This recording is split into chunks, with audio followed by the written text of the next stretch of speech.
This court, while deciding the appeal filed by the Union of India, came to the conclusion that the grounds which weighed with the High Court were special, and merely because the employee was acquitted by the criminal court, it does not mean ipso facto that he is entitled to be reinstated in service, since he was dismissed from service after facing a disciplinary proceeding.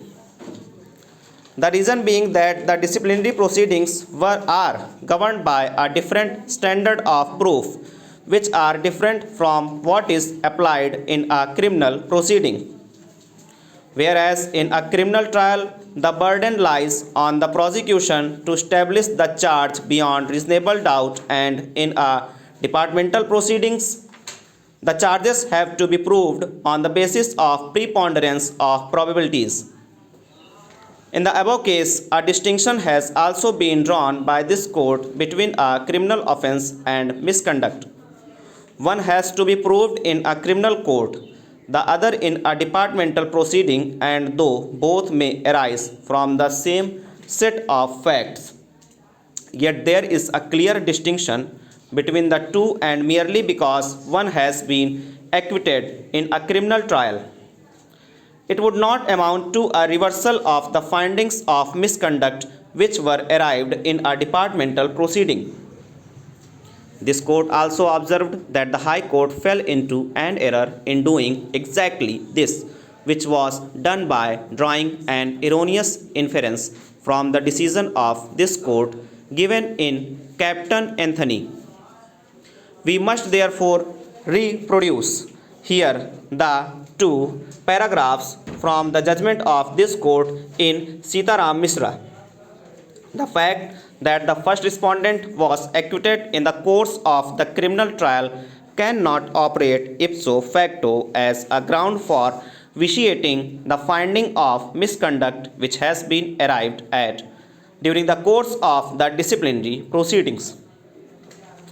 The High Court, in our view, has drawn an erroneous inference from the decision of this court. The High Court adverted to the following principle of law laid down in the above judgment: while in the departmental proceeding, the standard of proof is one of preponderance of the probabilities. In a criminal case, the charge has to be proved by the prosecution beyond reasonable doubt. The little exception may be where the departmental proceedings and the criminal case are based on the same set of facts, and the evidence in both the proceedings is common without there being a variance. It is undoubtedly correct that the charge in the criminal trial arose from the death of a co-employee in the course of the incident resulting from the firing of a bullet which took place from the weapon which was assigned to the first respondent as a member of the force. But the charge of misconduct is on the ground of the negligence of the first respondent in handling his weapon and his failure to comply with the departmental instruction in regard to the manner in which the weapon should be handled. Consequently, the acquittal in the criminal case was not a ground for setting aside the penalty which was imposed in the course of the disciplinary inquiry.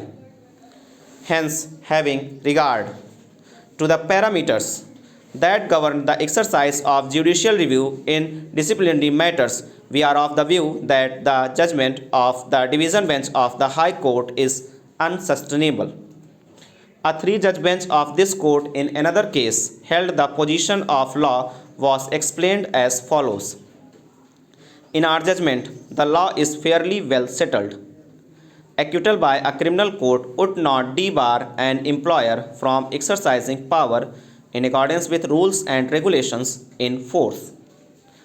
The two proceedings, criminal and departmental, are entirely different. They operate in different fields and have different objectives. Whereas the object of criminal trial is to inflict appropriate punishment an offender, the purpose of an inquiry proceedings is to deal with the delinquent departmentally and to impose penalty in accordance with service rules.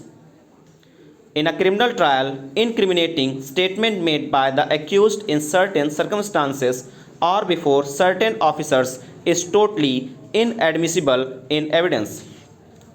Such strict rules of evidence and procedure would not apply to departmental proceedings. The degree of proof which is necessary to order a conviction is different from the degree of proof necessary to record the commission of delinquency. The rule relating to appreciation of evidence in the two proceedings is also not similar.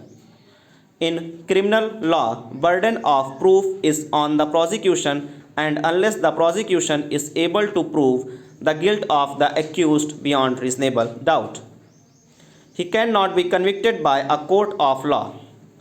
In departmental inquiry, on the other hand, penalty can be imposed on the delinquent officer on a finding recorded on the basis of preponderance of probability. Thus, in the present case, the learned single judge as well as the division bench of Rajasthan High Court were clearly wrong in interfering with the order of the disciplinary authority of the Rajasthan Police. It is the disciplinary authority which is best equipped to reach a finding whether a misconduct has been committed over.